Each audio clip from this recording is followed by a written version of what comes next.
بسم اللہ الرحمن الرحیم۔ آپ صلی اللہ علیہ وسلم نے جزیرۃ العرب کے بڑے حکمرانوں اور فرما رواؤں کو دعوت اسلام کی پیشکش کیسے کی اور اس دوران عرب کے بڑے فرما رواؤں کا سلوک اور اس دور میں پیش آنے والے تمام قصے کا واقعہ اس ویڈیو میں کریں گے، لہٰذا اس ویڈیو کو آخر تک ضرور دیکھیے۔ 6 ہجری میں مشرکین مکہ کے ساتھ کیے گئے معاہدہ صلح یعنی صلح حدیبیہ کے نتیجے میں آپ صلی اللہ علیہ وسلم کو جب مشرکین مکہ کی طرف سے بے قدرے بے فکری نصیب ہوئی تو آپ صلی اللہ علیہ وسلم نے اس موقع سے فائدہ اٹھاتے ہوئے دین اسلام کی نشر و اشاعت کے کام کو مزید وسعت دینے کی غرض سے ہجرت کے 7ویں سال مختلف فرما رواؤں اور حکمرانوں کو خطوط ارسال فرمائے، جن میں انہیں دین برحق قبول کرنے کی دعوت دی گئی تھی، کیونکہ دین اسلام کسی خاص قوم کے لیے نہیں ہے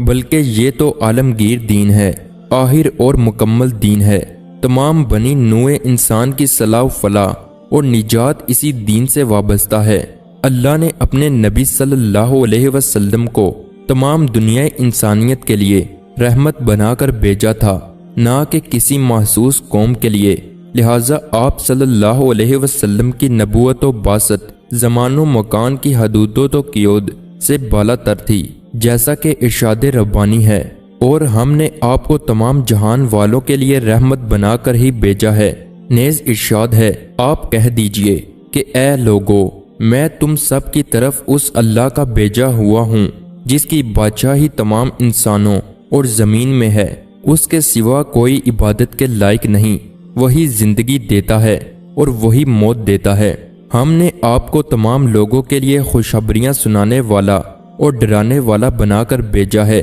نیز ارشاد ہے، اور میرے پاس یہ قرآن بطور وحی کے بھیجا گیا ہے تاکہ میں اس قرآن کے ذریعے سے تم کو اور جس کو یہ قرآن پہنچے ان سب کو ڈراؤں۔ نیز ارشاد ہے، بہت بابرکت ہے وہ اللہ جس نے اپنے بندے پر فرقان اتارا تاکہ وہ تمام لوگوں کے لیے آگاہ کرنے والا بن جائے۔ آپ صلی اللہ علیہ وسلم کا ارشاد ہے، مجھ سے پہلے ہر نبی کو صرف اپنی ہی قوم کی طرف مبعوث کیا گیا تھا، جبکہ مجھے تمام بنی نوع انسان کی طرف مبعوث کیا گیا ہے۔ چنانچہ صلح حدیبیہ سے فائدہ اٹھاتے ہوئے آپ صلی اللہ علیہ وسلم نے تبلیغ دین کے اس فریضے کی انجام دہی کے طور پر متعدد دعوتی خطوط تحریر فرمائے۔ اصلاح کا ایک بنیادی اصول یہ ہے کہ انسان سب سے پہلے خود اپنی اصلاح کرے، اس کے بعد اپنے اہل و عیال اور افراد خانہ کی، پھر اپنے اعزاز و اقارب کی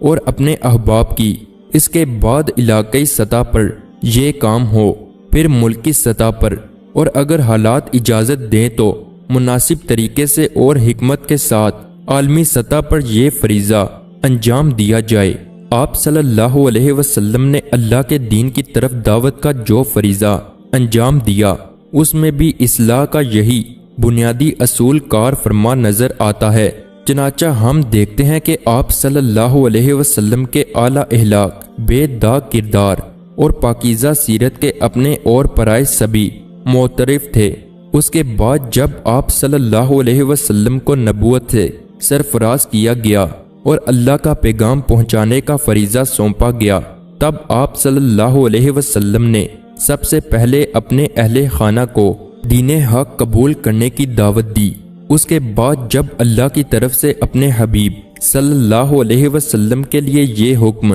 نازل ہوا، یعنی آپ اپنے قریبی رشتہ داروں کو ڈرائیے، تب آپ صلی اللہ علیہ وسلم نے بنو ہاشم اور بنو عبد المطلب کو اللہ کا پیغام پہنچاتے ہوئے دین برحق کی طرف بلایا، اور اسی سلسلے میں کوہ صفا پر اجتماع کا مشہور واقعہ پیش آیا تھا۔ اور پھر جب یہ آیت یعنی آپ کو جس چیز کا حکم دیا جا رہا ہے اسے آپ کھول کر سنا دیجئے اور مشرکین سے منہ پھیر لیجئے، جب تیسری آیت نازل ہوئی تو اس ارشاد ربانی کی تعمیل کے طور پر آپ صلی اللہ علیہ وسلم نے دعوت دین کے اس سلسلے کو وسعت دیتے ہوئے تمام مکہ والوں کو اللہ کا پیغام پہنچایا، جس کے نتیجے میں مشرکین مکہ کی جانب سے اعزا رسانیوں کا آغاز ہوا۔ اس کے بعد آپ صلی اللہ علیہ وسلم نے مکہ شہر سے باہر کرب و جوار کے علاقوں میں دعوت کا فریضہ سر انجام دیا۔ اسی سلسلے میں سفر طائف کا تاریخی واقعہ پیش آیا۔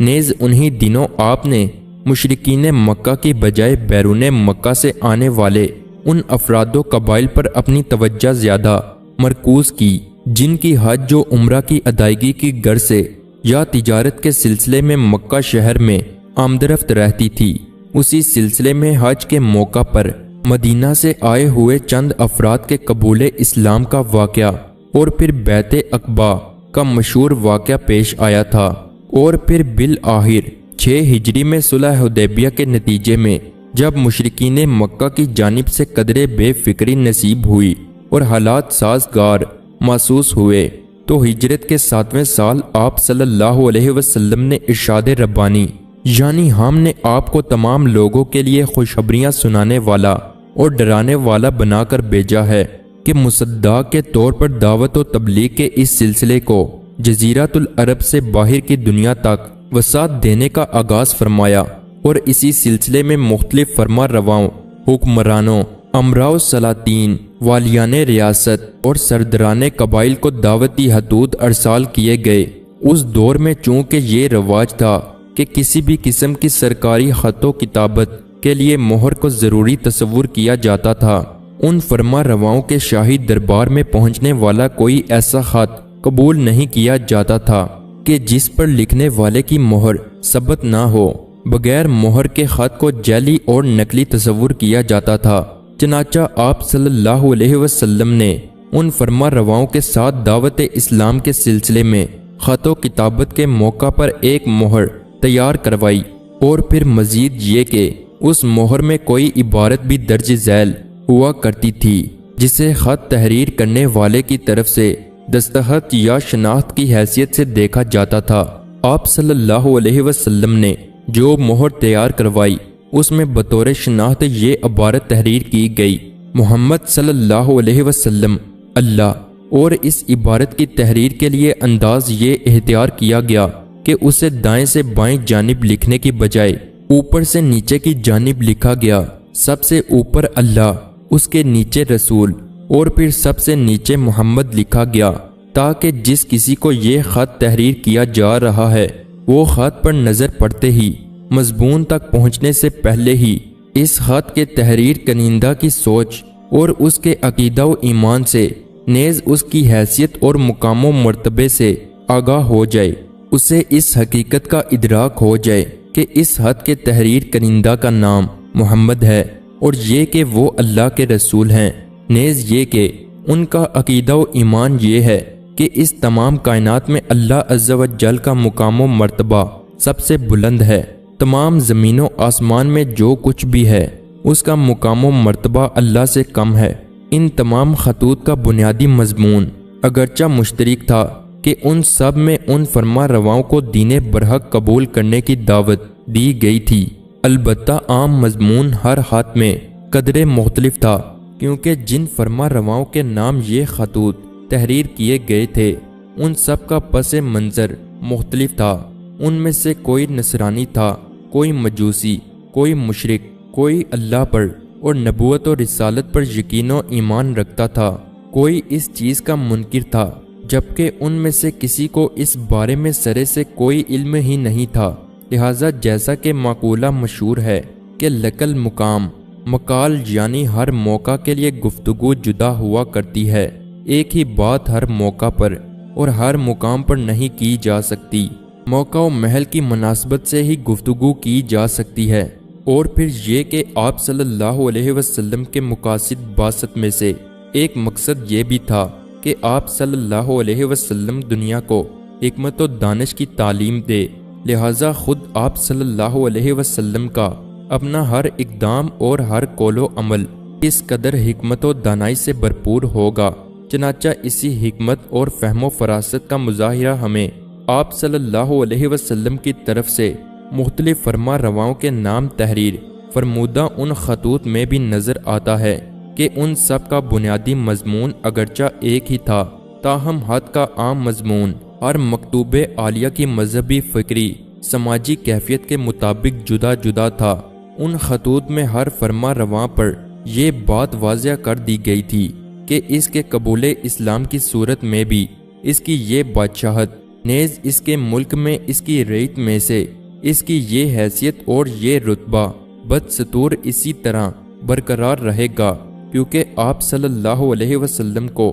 یا آپ کے جاں نثار ساتھیوں کو اس کے ملک اور اس کی دولت اور مال و متاع سے کوئی غرض نہیں تھی۔ دنیا کی ہوس یا لالچ کا وہاں کوئی تصور نہیں تھا، وہاں مال غنیمت یا کشور کشائی کا کوئی جذبہ نہیں تھا، بلکہ اصل مقصود تو ان فرما رواؤں کو دعوت حق پہنچانا اور خود انہی کو راہ نجات پر لانا تھا۔ خود انہی کی بھلائی اور دنیا و آخرت میں ان کی صلاح و فلاح مقصود تھی، نہ کہ ان کے ملک اور مال و متاع پر قبضہ جمانا۔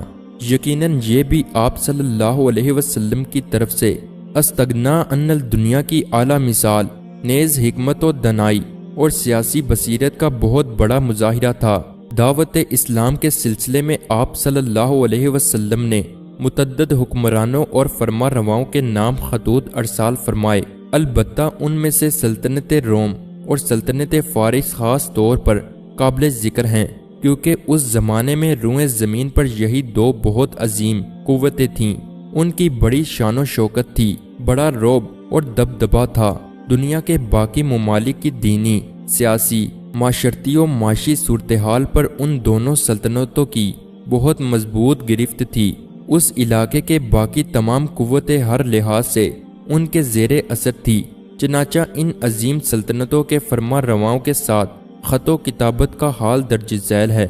دعوت اسلام کے سلسلے میں پہلا خط قیصر روم کے نام لکھا گیا۔ اس زمانے میں سلطنت روم کا جو کوئی بھی بادشاہ ہوتا اسے قیصر کے لقب سے یاد کیا جاتا۔ اس دور میں ہر کل نامی شخص قیصر روم تھا، یعنی روئے زمین کی عظیم ترین قوت سلطنت روم کا بادشاہ تھا۔ آپ صلی اللہ علیہ وسلم کے صحابی حضرت دہیہ بن خلیفہ کلبی رضی اللہ تعالی عنہ قیصر روم کے نام آپ صلی اللہ علیہ وسلم کا تحریر فرمودہ نامہ مبارک لے کر مدینہ منورہ سے سفر کرتے ہوئے سلطنت روم کے دارالحکومت قسطنطینیہ کی جانب عازم سفر ہوئے۔ دوران سفر انہیں یہ اطلاع ملی کہ قیصر آج کل ایلیا یعنی بیت المقدس آیا ہوا ہے، جس پر انہوں نے قسطنطینیہ کی بجائے اپنے سفر کا رخ ایلیا کی جانب موڑ دیا۔ دراصل سلطنت روم اور سلطنت فارس میں باہم سال ہر سال مختلف محاذوں پر خون ریز قسم کی جنگوں کا سلسلہ چلا آ رہا تھا۔ کبھی ایک فریق کا غلبہ نصیب ہوتا اور کبھی دوسرے فریق کو، یوں سال ہر سال سے یہ سلسلہ جاری تھا، اور چونکہ خطے کے دیگر تمام ممالک ان میں سے بسنے والے عوام اور ان دونوں میں سے کسی ایک کے تابع فرمان اور زیر اثر تھے، لہٰذا فریقین میں سے کسی ایک کی فتح اور دوسرے کی شکست کے دینی، سیاسی، سماجی، اقتصادی اثرات صرف انہی دونوں تک محدود نہیں رہتے تھے، بلکہ اس چیز کا اثر دور دراز کے علاقوں تک پہنچتا تھا، حتیٰ کہ اس چیز کا اثر مکہ تک بھی پہنچتا تھا۔ فارسی چونکہ مشرک آتش پرست تھے، لہٰذا جب کسی محاذ پر انہیں غلبہ نصیب ہوتا تو مشرکین مکہ خوشیاں مناتے اور مسلمان غمگین ہو جاتے، جبکہ رومی چونکہ اہل کتاب تھے، لہٰذا ان کی کامیابی پر مسلمان خوش ہوتے،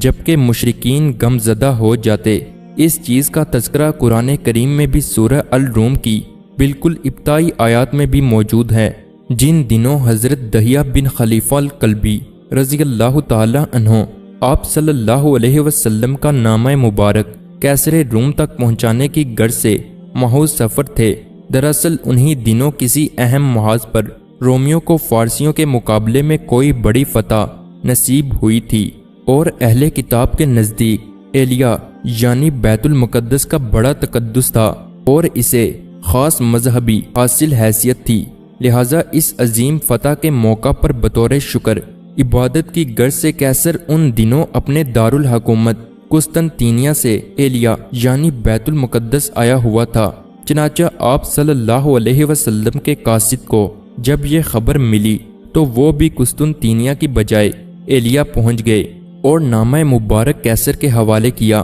قیصر نے آپ صلی اللہ علیہ وسلم کا نامہ مبارک پڑھا اور پھر غور و فکر کے بعد اس نے اس بارے میں کسی بھی طرح مزید معلومات حاصل کرنے کا فیصلہ کیا۔ اس زمانے میں مشرکین مکہ کے تجارتی قافلوں کی باکثرت ملک شام آمدرفت رہا کرتی تھی، چنانچہ آپ صلی اللہ علیہ وسلم کا نامہ مبارک موصول ہونے پر قیصر روم نے حکم دیا کہ مکہ کا کوئی باشندہ اگر نظر آئے تو اسے فوراً اس کے سامنے پیش کیا جائے۔ چنانچہ اس حکم کی تعمیل میں تلاش کا سلسلہ جاری ہو گیا۔ بہت جلد ہی مشرکین مکہ کا ایک قافلہ وہاں مل گیا، جسے بغیر کسی تاخیر کے قیصر کے روبرو پیش کیا گیا۔ قیصر نے اس وفد میں موجود افراد سے دریافت کیا کہ تمہارے شہر مکہ میں نبوت کا دعویٰ کرنے والے اس شخص کا تم میں سے قریبی رشتہ دار کون ہے؟ اس پر ابو سفیان، جو کہ اس وقت تک مسلمان نہیں ہوئے تھے،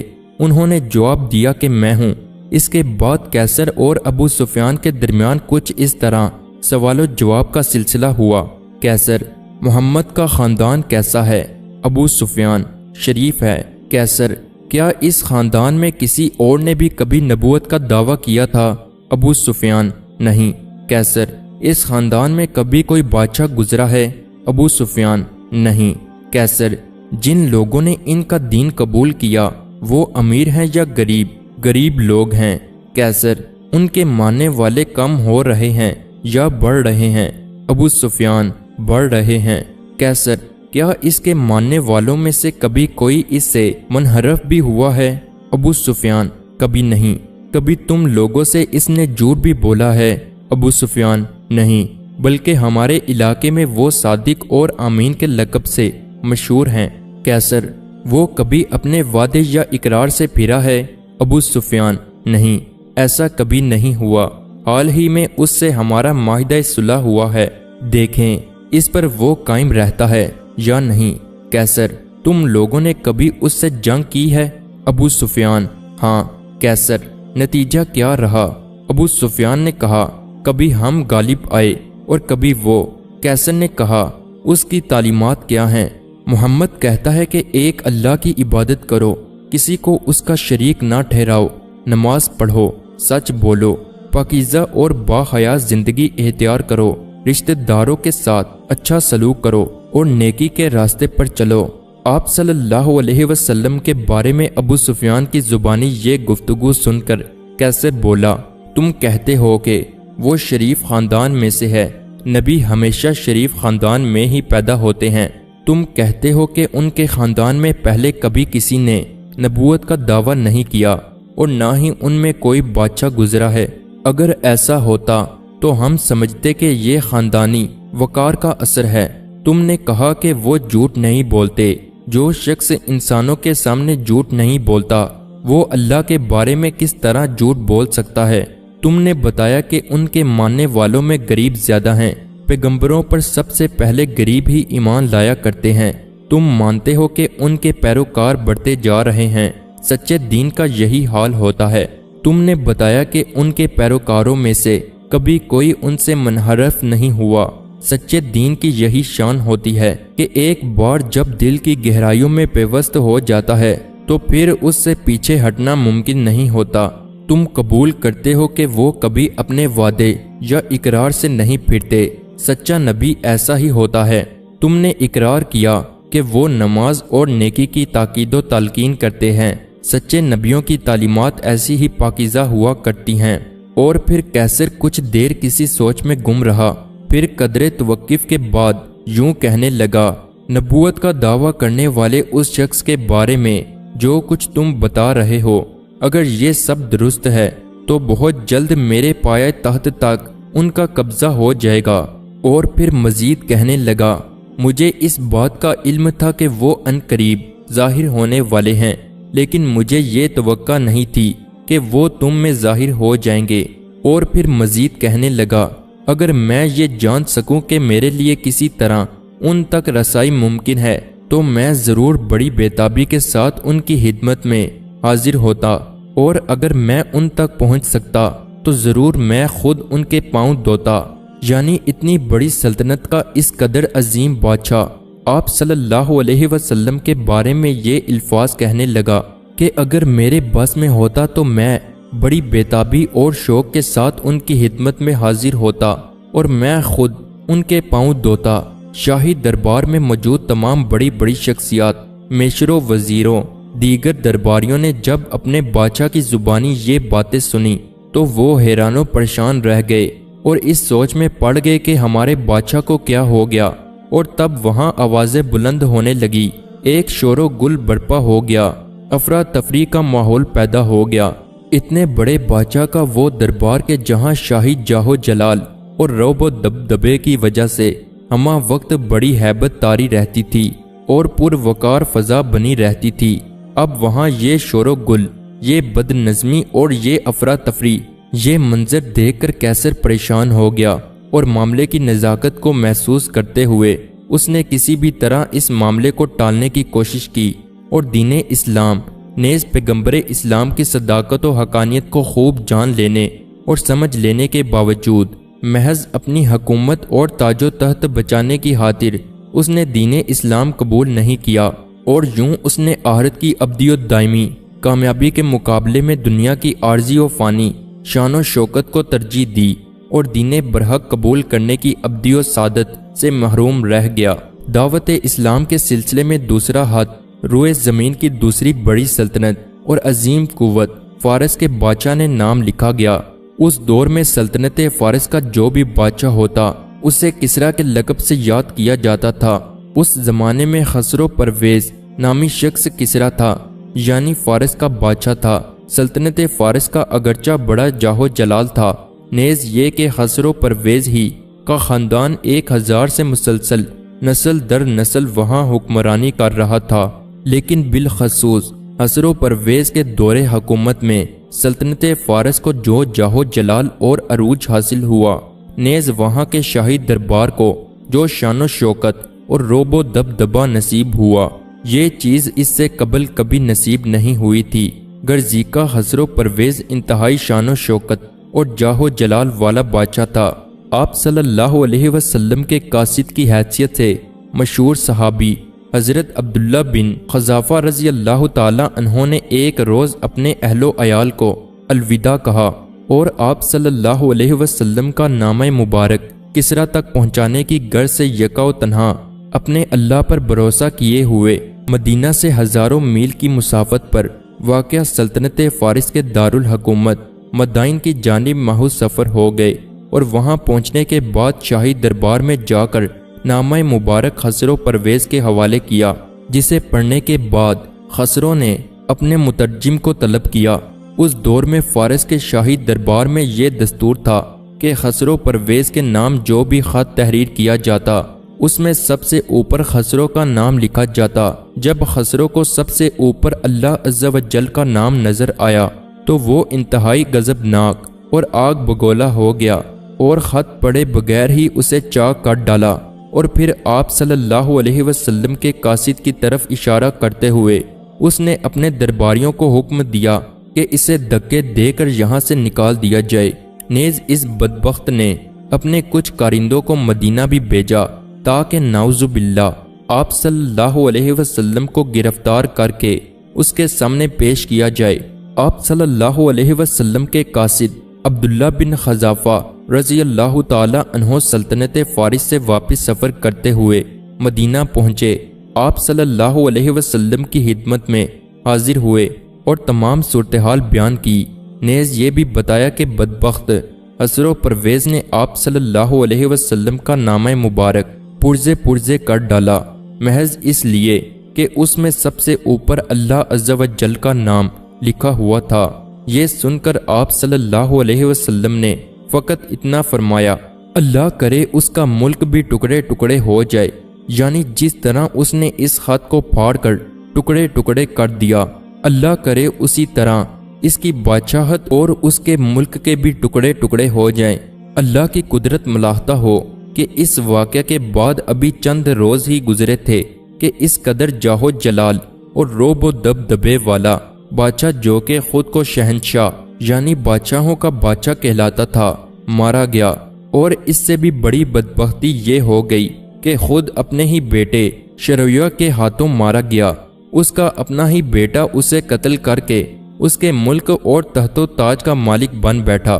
دعوت اسلام کے سلسلے میں ایک ہاتھ ملک حبشہ کے بادشاہ کے نام تحریر کیا گیا۔ اس زمانے میں حبشہ کے بادشاہ کو نجاشی کے لقب سے پکارا جاتا تھا، اور جس دور میں یہ خط ارسال کیا گیا ان دنوں اسہمہ نامی شخص نجاشی تھا، یعنی ملک حبشہ کا بادشاہ تھا۔ آپ صلی اللہ علیہ وسلم کے قاصد کی حیثیت ہے یہ نامہ مبارک حضرت عمر بن امیہ رضی اللہ تعالی عنہ لے کر گئے۔ نجاشی تو دراصل بہت پہلے سے ہی دین اسلام اور پیغمبر اسلام کی حقانیت و صداقت کا معترف تھا۔ دین اسلام کے بالکل ابتدائی دور میں جب نبوت کا 5واں سال چل رہا تھا، مشرکین مکہ کی طرف سے مسلمانوں کے ساتھ ظلم و زیادتی اور ایذا رسانیوں کا سلسلہ اپنے عروج پر تھا۔ تب آپ صلی اللہ علیہ وسلم کے مشورے پر بہت سے مسلمان مکہ سے ملک حبشہ کی جانب ہجرت کر گئے تھے، اور تب مشرکین مکہ کا ایک وفد بھی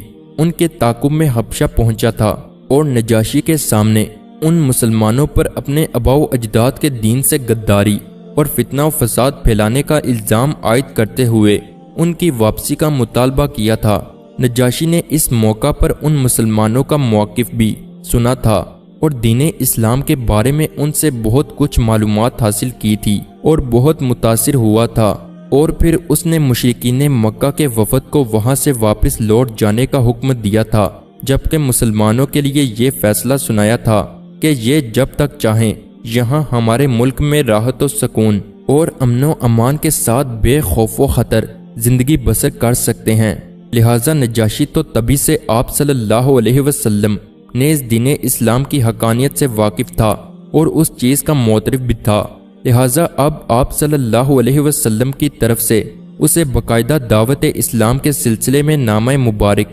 موصول ہوا، تو اب اس نے باقاعدہ اپنے قبول اسلام کا اعلان کیا، اور آپ صلی اللہ علیہ وسلم کی خدمت میں جوابی خط تحریر کر کے اس چیز کی باقاعدہ اطلاع بھی دی، جس پر آپ صلی اللہ علیہ وسلم نے نہایت مسرت کا اظہار فرمایا اور اس کے لیے دعائے خیر بھی کی۔ ایک خط مقوقس شاہ مصر کو لکھا گیا۔ آپ صلی اللہ علیہ وسلم کے قاصد کی حیثیت سے مقوقس کو یہ خط خاطب بن ابی بلتا رضی اللہ تعالی عنہ نے پہنچایا۔ مقوقس نے آپ صلی اللہ علیہ وسلم کے قاصد کا بہت زیادہ احترام کیا اور خوب مہمان نوازی کی، نیز دین اسلام اور پیغمبر اسلام کے بارے میں بہت سے سوالات کیے اور بہت سی معلومات حاصل کی، جس پر وہ انتہائی متاثر ہوا۔ آپ صلی اللہ علیہ وسلم کی اور دین اسلام کی بہت زیادہ تعریفیں کرتا رہا اور اپنی عقیدت و محبت کا اظہار کرتا رہا۔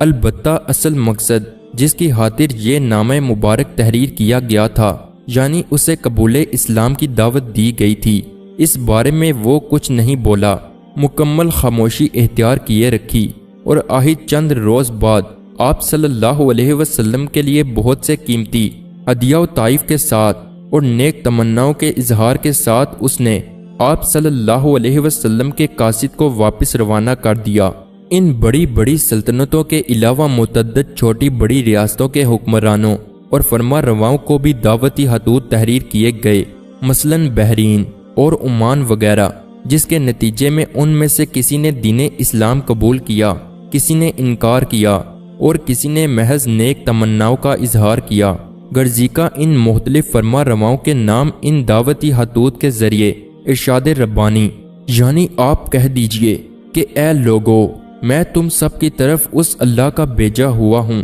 جس کی بادشاہی تمام آسمانوں اور زمین میں ہے، اس کے سوا کوئی عبادت کے لائق نہیں، وہی زندگی دیتا ہے اور وہی موت دیتا ہے، کی تعمیل بھی ہو گئی۔ نیز یہ کہ اس طرح دین اسلام کی نشر و اشاعت کا سلسلہ اب جزیرۃ العرب کی حدود سے نکل کر بیرونی دنیا تک وسعت اختیار کر گیا، اور اب وہاں بھی دین اسلام کے بارے میں چرچے ہونے لگے۔ یوں مجموعی طور پر مسلمانوں کے حق میں یہ چیز بہت ہی مفید ثابت ہوئی اور اس کے خوشگوار نتائج برآمد ہوئے۔ ہجرت کے چھٹے سال جب صلح حدیبیہ کے نتیجے میں آپ صلی اللہ علیہ وسلم اپنے جان نثار ساتھیوں کے ہمراہ عمرہ کیے بغیر مکہ سے واپس مدینہ پہنچے، تو وہاں کچھ اس قسم کی خبریں موصول ہوئی کہ خیبر کے یہودی بڑے لشکر کے ساتھ اور پوری تیاری کے ساتھ مدینہ پر حملے کی منصوبہ بندی کر رہے ہیں۔ اس سے قبل آپ صلی اللہ علیہ وسلم یہودیوں کو ان کی مسلسل ریشہ دانیوں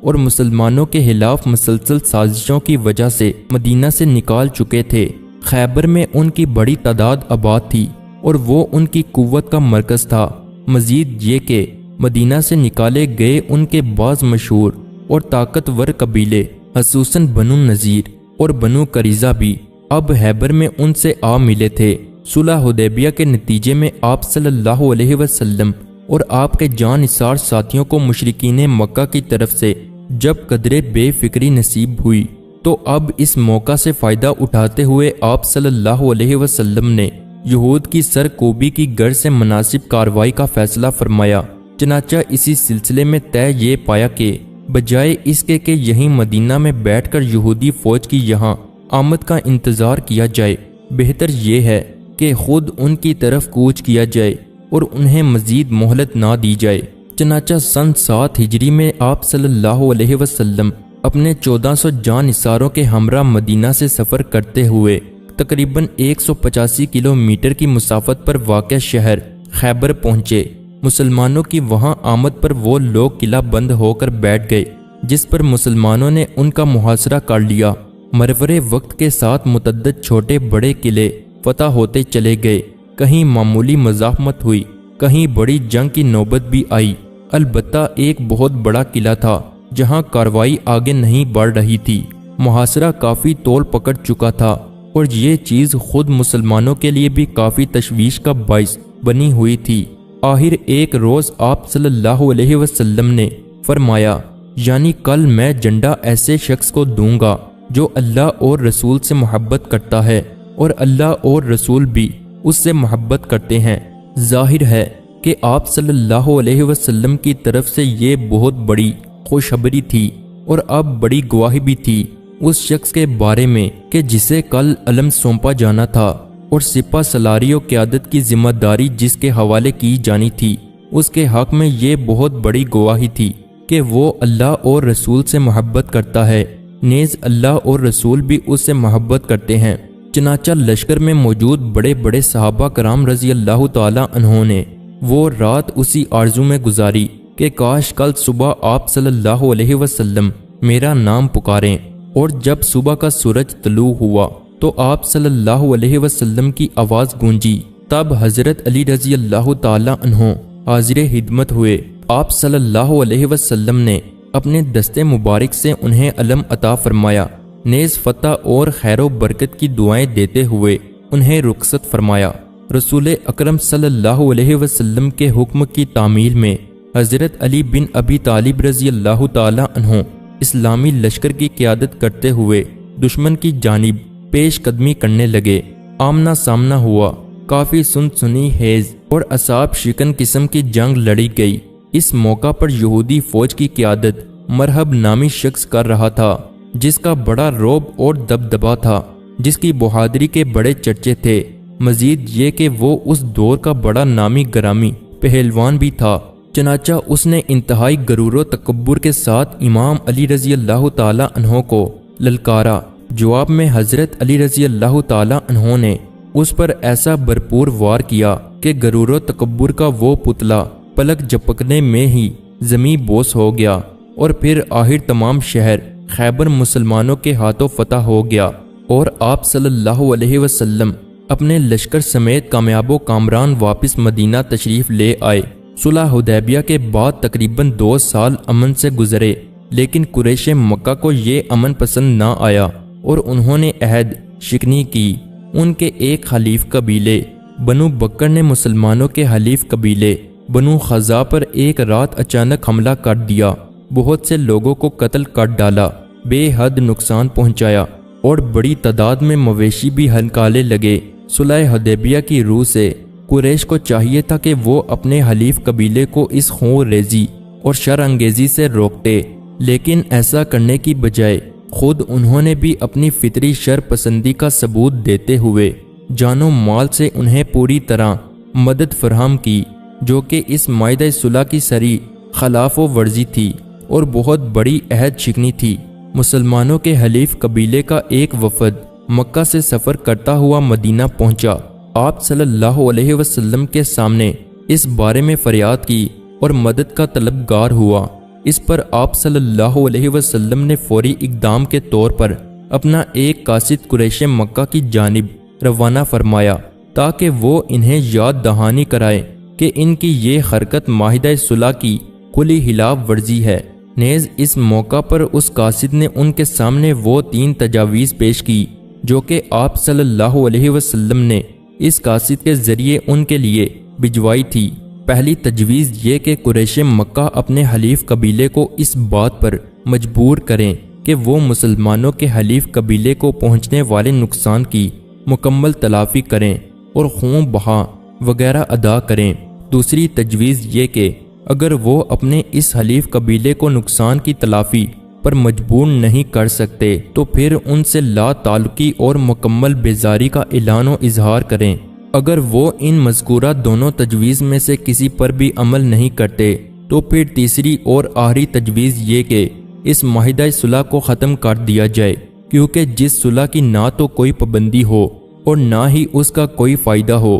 تو پھر ایسی صلح کا کیا فائدہ کہ جس کی پابندی ہی نہیں کرنی۔ قریش مکہ نے اس قاصد کی زبانی آپ صلی اللہ علیہ وسلم کی طرف سے پیش فرمودہ یہ تینوں تجاویز سنی اور تب انہوں نے گمنڈ میں آ کر تیسری تجویز قبول کی، یعنی معاہدہ صلح کے خاتمے کا اعلان کر دیا اور قاصد کو یہ کہتے ہوئے واپس چلے جانے کو کہا کہ آج کے بعد ہماری تمہاری صلح ختم۔ اس کا صریح مطلب یہ تھا کہ اب مشرکین مکہ کی طرف سے مسلمانوں کے لیے دوبارہ یہ اعلان جنگ تھا۔ آپ صلی اللہ علیہ وسلم کا قاصد واپس مدینہ پہنچا اور آپ صلی اللہ علیہ وسلم کی خدمت میں حاضر ہو کر تمام صورتحال سے اطلاع کیا۔ اس پر آپ صلی اللہ علیہ وسلم نے بھی اپنے جاں نثار صحابہ کرام کو جنگ کے لیے تیاری کا حکم دیا، اور پھر سن 8 ہجری میں جب رمضان کا مبارک مہینہ چل رہا تھا تب آپ صلی اللہ علیہ وسلم 10,000 جاں نثاروں پر مشتمل لشکر کی قیادت کرتے ہوئے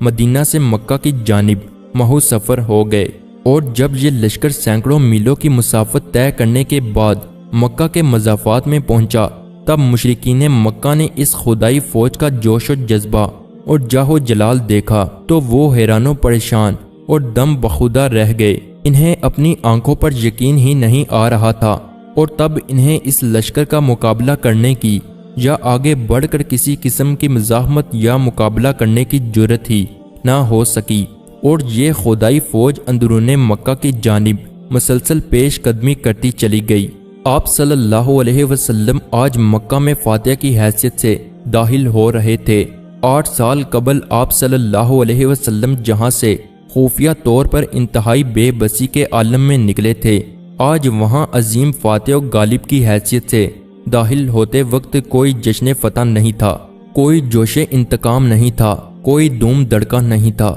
کوئی شادیانے نہیں بج رہے تھے، کوئی فخر نہیں تھا، کوئی غرور نہیں تھا اور کوئی لوٹ مار نہیں تھی۔ وہاں تو بس یہ کیفیت تھی کہ آپ صلی اللہ علیہ وسلم اپنے رب کے سامنے انتہائی خشوع و خضوع کا مظاہرہ کرتے ہوئے اور اپنے رب کی تسبیح اور حمد و ثنا بیان کرتے ہوئے آگے بڑھ رہے تھے، اور اس قدر عجز و انکسار تھا کہ بار بار آپ صلی اللہ علیہ وسلم کی پیشانی مبارک آپ کی اونٹنی کی گردن سے ٹکرانے لگتی تھی۔ اس کیفیت میں آپ صلی اللہ علیہ وسلم اپنے جاں نثار ساتھیوں کی میت میں مکہ شہر میں داخل ہوئے، اور اس موقع پر مکہ شہر کے گلی کوچوں سے گزرتے وقت آپ نے اعلان فرمایا، جو کوئی اپنے گھر کا دروازہ بند رکھے گا اس کے لیے امان ہے، جو کوئی بغیر ہتھیار کے خالی ہاتھ نظر آئے گا اس کے لیے بھی امان ہے، جو کوئی کعبۃ اللہ میں داخل ہو جائے اس کے لیے بھی امان ہے۔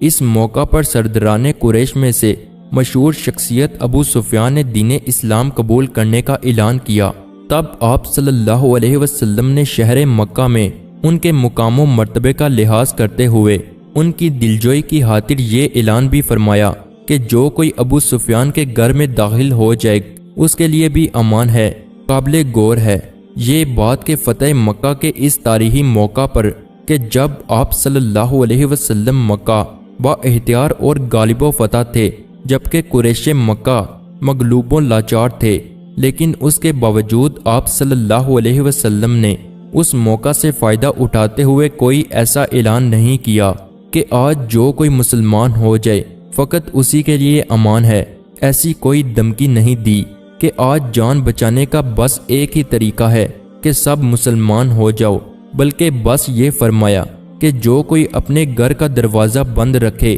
یا بغیر ہتھیار کے سامنے آئے اس کے لیے امان ہے، یعنی جو ہمیں تنگ نہیں کرے گا ہم بھی اسے تنگ نہیں کریں گے۔ اس موقع پر آپ صلی اللہ علیہ وسلم کے جان نثار ساتھیوں میں سے جو مہاجرین تھے کہ جن کا اصل وطن یہی شہر مکہ ہی تھا، آج وہ 8 سال بعد اپنے وطن، اپنے شہر اور اپنے آباء و اجداد کے گھروں کو دیکھ رہے تھے، جہاں وہ پیدا ہوئے، جہاں کھیلے کودے، جہاں بچپن گزارا، اور پھر آج سے 8 سال قبل انتہائی بے سر و سامان اور کمپسری کی کیفیت میں مجبور و لاچار سب کچھ چھوڑ چھاڑ کر بس خالی ہاتھ چل دیے تھے۔ یوں پرانی یادیں تازہ ہو گئی اور ان کے دل بھر آئے، مگر اس موقع پر ان سب نے مکمل نظم و ضبط کا مظاہرہ کیا۔ جذبات کی شدت کے باوجود ان میں سے کسی نے آگے بڑھ کر یہ تقاضا نہیں کیا کہ یہ میرا اپنا گھر اب میرے حوالے کر دیا جائے۔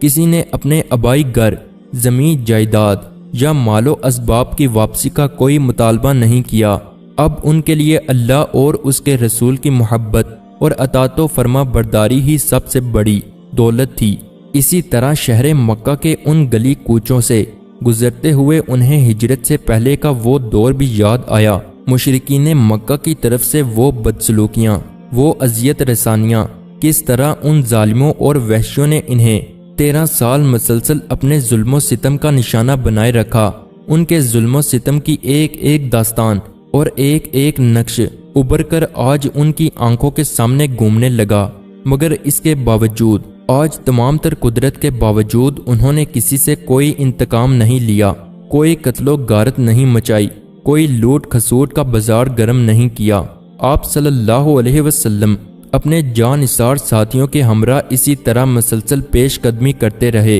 حتیٰ کہ آخری منزل یعنی بیت اللہ تک جا پہنچے۔ وہاں پہنچنے کے بعد آپ صلی اللہ علیہ وسلم نے رک کر ادھر ادھر نگاہ دوڑائی۔ تب کیا منظر نظر آیا! ہر طرف وہی پرانے چہرے، بڑے بڑے مجرم، خونی اور قاتل، وہی پرانے دشمن، آج بے بس شرمندہ سر جھکائے ہوئے اور نگاہیں نیچی کیے ہوئے نظر آئے۔ یہ وہی لوگ تھے جو آپ صلی اللہ علیہ وسلم کے خون کے پیاسے تھے، جانی دشمن تھے، جنہوں نے مکہ میں آپ صلی اللہ علیہ وسلم کے قتل کی سازش کی، آپ صلی اللہ علیہ وسلم کے ساتھیوں کے ساتھ ہر قسم کا ظلم و ستم کیا، ہر قسم کی بدسلوکی کی، اور پھر جب آپ صلی اللہ علیہ وسلم نیز آپ کے ساتھی اپنے آبائی شہر مکہ کو، نیز اپنے آبائی گھروں کو چھوڑ کر پناہ کی تلاش میں ان مشرکین مکہ سے بہت دور چلے گئے، ایک نئی جگہ، اجنبی اور نامانوس جگہ، تب وہاں سینکڑوں میل دور مدینہ میں بھی ان مشرکین مکہ نے ان مسلمانوں کے خلاف اپنی شرارتوں، اپنی سازشوں اور ایذا رسانیوں کا سلسلہ جاری رکھا۔ وہاں مدینہ جا کر ان پر جنگیں مسلط کرتے رہے، انہیں نیست و نابود کر ڈالنے کے منصوبے بناتے رہے۔ وہاں اندرونی چھپے ہوئے دشمنوں اور منافقوں کے ساتھ مل کر یہ بیرونی دشمن ہمیشہ ریشہ دانیوں میں مشغول و منہمک رہتے تھے۔ اور اس سے بھی قبل جب نبوت کے 5ویں سال ان کے ظلم و ستم سے تنگ آ کر پناہ کی تلاش میں بہت سے مسلمان مکہ سے دور ملک حبشہ میں جا بسے تھے، تب بھی یہ مشرکین مکہ وہاں اپنے وفود بھیجتے رہے، وہاں کے بادشاہ کو مسلمانوں کے خلاف مسلسل بھڑکاتے اور ورگلاتے رہے تاکہ وہ دوبارہ ان مسلمانوں کو ان ظالموں کے حوالے کر دے۔ آپ صلی اللہ علیہ وسلم ہجرت سے قبل مکہ میں قیام کے دوران کس قدر محبت، نرمی اور پیار کے ساتھ 13 سال مسلسل انہیں اللہ کے دین کی طرف بلاتے رہے، 13 سال مسلسل ان پر اہلاک کے پھول برساتے رہے، جبکہ جواب میں یہ مشرکین مکہ تو بس ہمیشہ پتھر ہی برساتے رہے تھے۔ لیکن اس کے باوجود فتح مکہ کے اس یادگار اور تاریخی موقع پر آپ صلی اللہ علیہ وسلم نے تمام تر قدرت اور احتیاط کے باوجود ان بدترین دشمنوں اور مجرموں سے کوئی انتقام یا کوئی سزا درکنار، انہیں کوئی ملامت تک نہیں کی۔ عفو در گزر کی تعلیم دینا بہت آسان ہے، لیکن عملی زندگی میں ان تعلیمات کو اپنانا اپنے قاتلوں، بدخواہوں اور ستانے والوں کو مکمل قدرت و استطاعت کے باوجود یوں کسی ملامت کے بغیر معاف کر دینا، یقیناً یہ تو بس نبی رحمت ہی کی شان تھی۔ عفو در گزر کے باب میں ایسی روشن مثال دنیا کی تاریخ میں کہیں اور نہیں مل سکے گی۔ فتح مکہ کے اس تاریخی موقع پر آپ صلی اللہ علیہ وسلم کی طرف سے اپنے بدترین دشمنوں کے ساتھ اس حسن سلوک سے یہ حقیقت بھی واضح و ثابت ہوتی ہے کہ دین اسلام تلوار کے زور سے نہیں پھیلا۔ آپ صلی اللہ علیہ وسلم نے تلوار چلا چلا کر اور تلوار کی نوک سے ڈرا ڈرا کر کسی کو مسلمان نہیں بنایا۔ یہ دین تو آپ صلی اللہ علیہ وسلم کی شب و روز اور صبح و شام و دعوتی اصلاحی کوششوں سے، نیز آپ صلی اللہ علیہ وسلم کے حسن اخلاق سے مشرق و مغرب میں اور دنیا کے کونے کونے میں پھیلا ہے۔ ہاں، البتہ دشمنوں نے ہمیشہ تلوار کے ذریعے دین اسلام کا راستہ روکنے کی مذموم کوششیں کی، مگر دین اسلام تلوار کے مقابلے میں ہمیشہ پھیلتا پھولتا ہی رہا۔ اگر دین اسلام تلوار کے زور سے پھیلا ہوتا تو فتح مکہ کے موقع پر ان تمام بدترین دشمنوں کو تی کرنے کے لیے اور ان کے سر قلم کرنے کے لیے آپ صلی اللہ علیہ وسلم کی طرف سے فقط ایک اشارہ ہی بہت کافی تھا، لیکن ایسا نہیں ہوا۔ اس کے برعکس آپ صلی اللہ علیہ وسلم نے اس موقع پر اپنے عمل سے ہمیشہ کے لیے دنیا کو بتا دیا کہ دین اسلام دین رحمت ہے۔ فتح مکہ کے بعد آپ صلی اللہ علیہ وسلم متعدد دنوں تک مکہ میں ہی مقیم رہے۔ ایک روز آپ صلی اللہ علیہ وسلم بیت اللہ کے قریب اپنے دونوں ہاتھ بلند کیے ہوئے انتہائی خشوع و خضوع اور انہماک کے ساتھ اپنے رب کے ساتھ دعا و مناجات میں مشغول تھے۔ اس موقع پر وہاں موجود صحابہ کرام رضی اللہ تعالی عنہم میں سے کچھ انصار مدینہ بھی تھے، جو بڑی ہی عقیدت و محبت کے ساتھ انتہائی والہانہ انداز میں آپ صلی اللہ علیہ وسلم کی جانب دیکھ رہے تھے، دنیا و مافیہا سے بے خبر، بس اسی نظارے میں مخو تھے۔ انہیں یہ منظر بہت ہی اچھا لگ رہا تھا اور وہ دل ہی دل میں آپ صلی اللہ علیہ وسلم کی اس کیفیت پر اور اس ادا پر فدا ہوئے جا رہے تھے کہ اچانک اسی لمحے ان میں سے کسی کے دل میں یہ خیال آیا کہ مکہ تو آپ صلی اللہ علیہ وسلم کا آبائی شہر ہے، جو کہ اب فتح ہو چکا ہے۔ اپنے آبائی شہر اور اپنے آبائی وطن سے محبت اور اس کے ساتھ جذباتی تعلق تو ہر انسان کے لیے فطری چیز ہے۔ کہیں اب ایسا نہ ہو کہ آپ صلی اللہ علیہ وسلم سوچیں کہ میرا اپنا شہر تو اب فتح ہو چکا ہے، لہٰذا اب واپس مدینہ جانے کی بجائے یہیں مستقل قیام کر لیا جائے، اور تب ہمارا کیا بنے گا، ہمارا کیا حال ہوگا، آپ صلی اللہ علیہ وسلم کی جدائی کا دکھ ہم کس طرح سہیں گے۔ دل میں یہ خیال آتے ہی وہ شخص پریشان ہو گیا۔ کچھ تردد کے بعد اس نے اپنے برابر والے کے ساتھ سرگوشی کے انداز میں اپنی اس پریشانی کا اظہار کیا۔ تب وہ بھی پریشان اور اداس ہو گیا۔ اس نے کسی اور کے ساتھ سرگوشی کی، اور یوں حضرات انصار جو تھوڑی دیر قبل تک آپ صلی اللہ علیہ وسلم کی اس ادا پر فریفتہ ہوئے جا رہے تھے اور بہت زیادہ مسرور نظر آ رہے تھے، اب یک بیک وہ سب اداس ہو گئے، اور یہی بات سوچ کر اب ان کی آنکھیں ڈب ڈبانے لگی۔ آپ صلی اللہ علیہ وسلم جو اب تک اپنی اسی کیفیت کے ساتھ دعا و مناجات میں مشغول تھے، جب حضرات انصار کی سرگوشیاں کچھ بڑھ گئی تو آپ صلی اللہ علیہ وسلم نے مڑ کر پیچھے کی جانب دیکھا اور ان کی طرف متوجہ ہوتے ہوئے دریافت فرمایا کہ کیا بات ہے۔ اس پر وہ سب گھبرا گئے اور یوں کہنے لگے کہ اے اللہ کے رسول، کوئی بات نہیں ہے، ہم تو بس یوں ہی آپس میں کچھ بات چیت کر رہے ہیں۔ لیکن آپ صلی اللہ علیہ وسلم ان کے چہروں پر پھیلی ہوئی اداسی اور ان کی آنکھوں سے چھلکتے ہوئے آنسو دیکھ چکے تھے، لہٰذا آپ صلی اللہ علیہ وسلم نے بار بار اصرار فرمایا کہ مجھے بتاؤ کیا معاملہ ہے۔ آخر ڈرتے ڈرتے ان انصار مدینہ نے اپنے اس خدشے کا اظہار کیا تب آپ صلی اللہ علیہ وسلم نے ان کی جانب دیکھتے ہوئے تبسم فرمایا اور پھر انہیں مخاطب کرتے ہوئے یہ تاریخی جملہ ارشاد فرمایا، اے جماعت انصار، میرا جینا مرنا تمہارے ہی ساتھ ہے۔ آپ صلی اللہ علیہ وسلم کی زبانی مبارک سے یہ جملہ سننے کے بعد وہ انصاری حضرات خوشی سے سرشار ہو گئے، گویا ان کے دل جم اٹھے ہوں، اور تھوڑی ہی دیر قبل تک غم اور پریشانی کی وجہ سے ان کی جو آنکھیں ڈبا رہی تھی، انہی آنکھوں میں خوشی کے آنسو چھلکنے لگے۔ امید کرتے ہیں آج کی یہ ویڈیو آپ کو اچھی لگی ہو، تو اسی طرح کی ویڈیو دیکھنے کے لیے ہمارے اس چینل کو ضرور لائک اور شیئر کیجیے۔ ملتے ہیں اپنی آئندہ ویڈیو کے ساتھ۔ اللہ نگہبان۔